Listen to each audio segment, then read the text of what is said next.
Assalamualaikum warahmatullahi wabarakatuh. Innal hamdalillah wassalatu wassalamu ala Rasulillah wa ala alihi wa sahbihi wa mawalah, amma ba'du. Pendengar yang dirahmati Allah Subhanahu wa taala, membicarakan infak, alhamdulillah, fenomena yang nampak di tengah kaum muslimin. Mereka sangat antusias menyisihkan sebagian kekayaannya di jalan Allah Subhanahu wa taala. Mereka terlihat sangat antusias menyisihkan sebagian kekayaannya di jalan Allah Subhanahu wa taala. Penggalangan dan penyadaran untuk berinfak marak terjadi di mana-mana.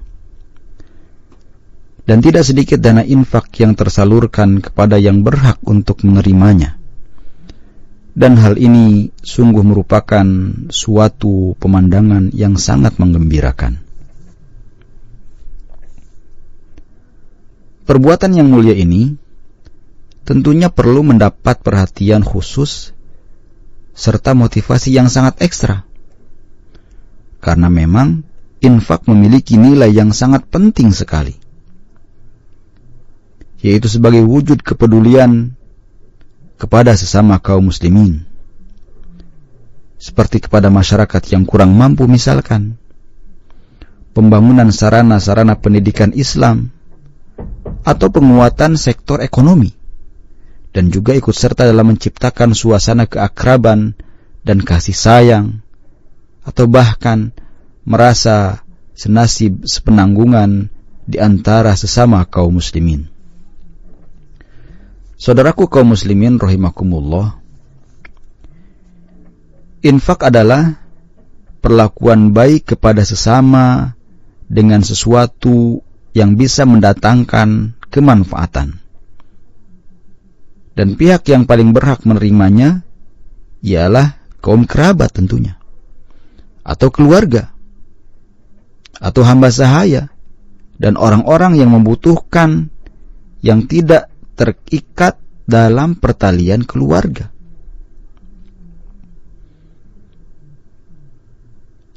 Kepedulian melakukan perbuatan yang simpatik ini terdorong oleh pengakuan hati bahwa harta kekayaan ini adalah milik Allah Subhanahu wa taala, dan meyakini bahwa harta ini adalah titipan dari Allah Subhanahu wa taala yang nantinya akan ditanyakan bagaimana cara mengelola dan bagaimana cara mendistribusikannya. Saudaraku kaum muslimin rahimakumullah,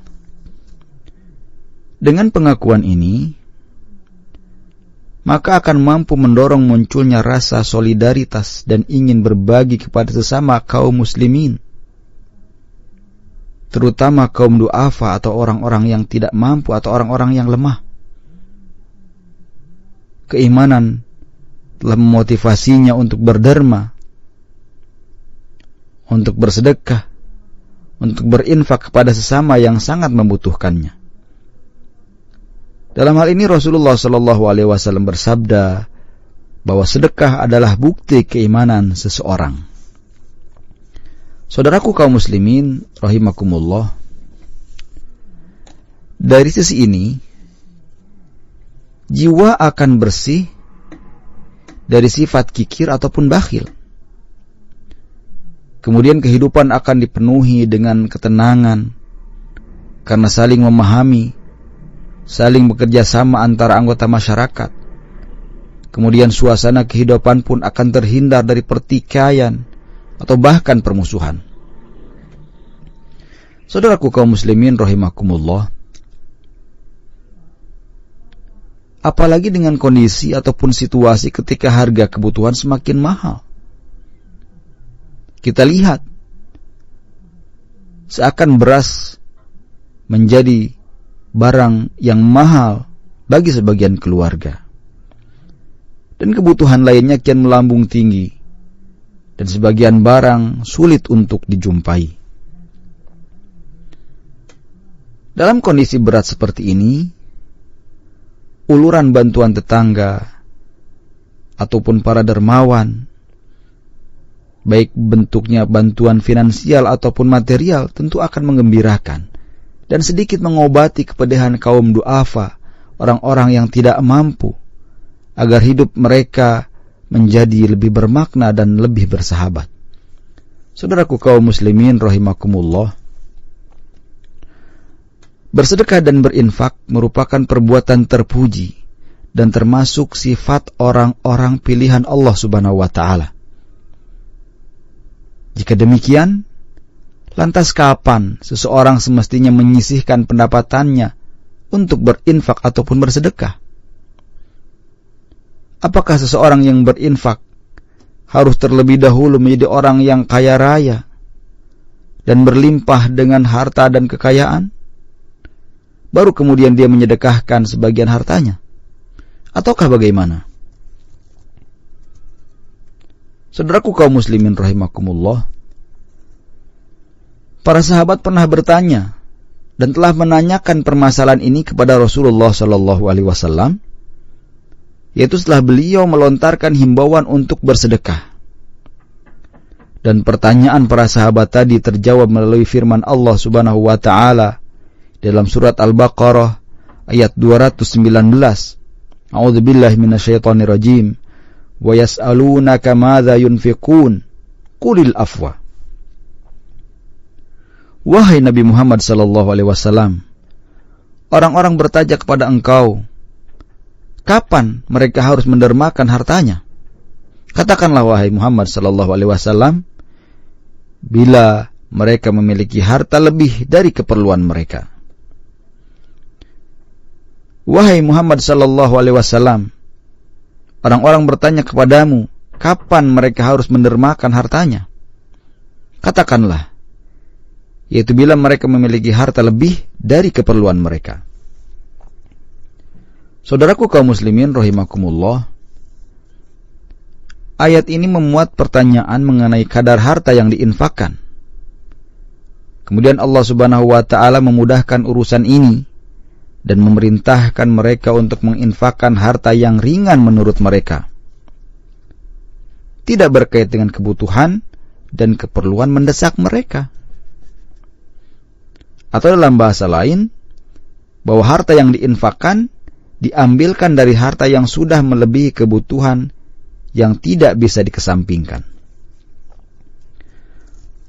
Saudaraku kaum muslimin rahimakumullah, keterangan ini bertolak pada makna kata al-afu yang termaktub dalam ayat yang mulia tersebut. Imam Al-Qurtubi rahimahullah mendefinisikan sebagai suatu yang sangat ringan, berlebih, dan seseorang tidak merasa berat untuk mengeluarkannya. Saudaraku kaum muslimin rahimakumullah, yaitu supaya seseorang tidak malah mengalami kekurangan dalam berinfak, yaitu supaya seseorang tidak malah mengalami kekurangan setelah berinfak hingga membutuhkan bantuan orang lain untuk menutupi kebutuhannya.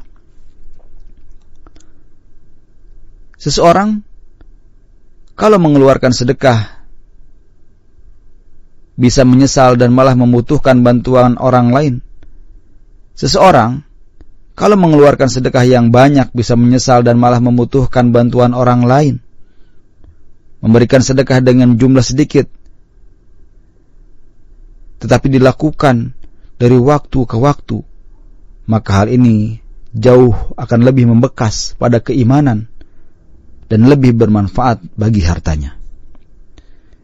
Keterangan ini menunjuk kepada sabda Rasulullah SAW dalam riwayat Al-Bukhari dan Muslim yang artinya bahwa sebaik-baik sedekah ialah sedekah yang dikeluarkan di luar kebutuhan.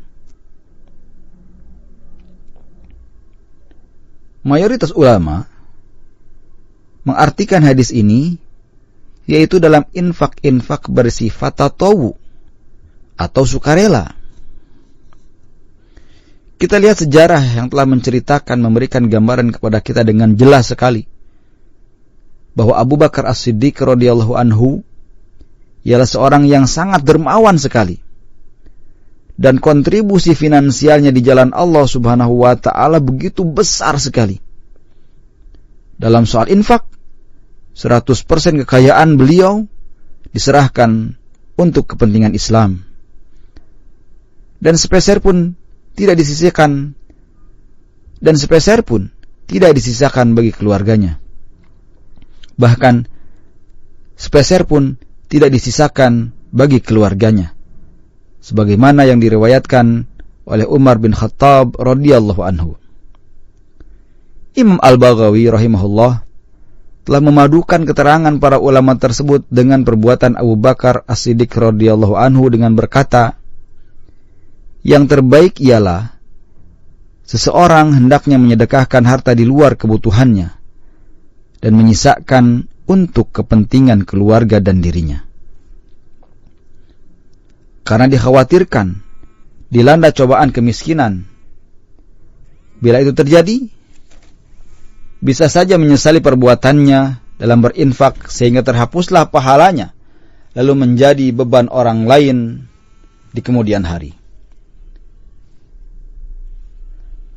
Rasulullah SAW tidak mengingkari Abu Bakar yang menyedekahkan seluruh hartanya, karena beliau SAW sangat mengetahui kekuatan iman dan kebenaran tawakal dari Abu Bakar radhiyallahu anhu, dan beliau pun tidak mengkhawatirkan fitnah atas diri Abu Bakar radhiyallahu anhu, seperti yang dikhawatirkan terjadi pada orang yang lainnya.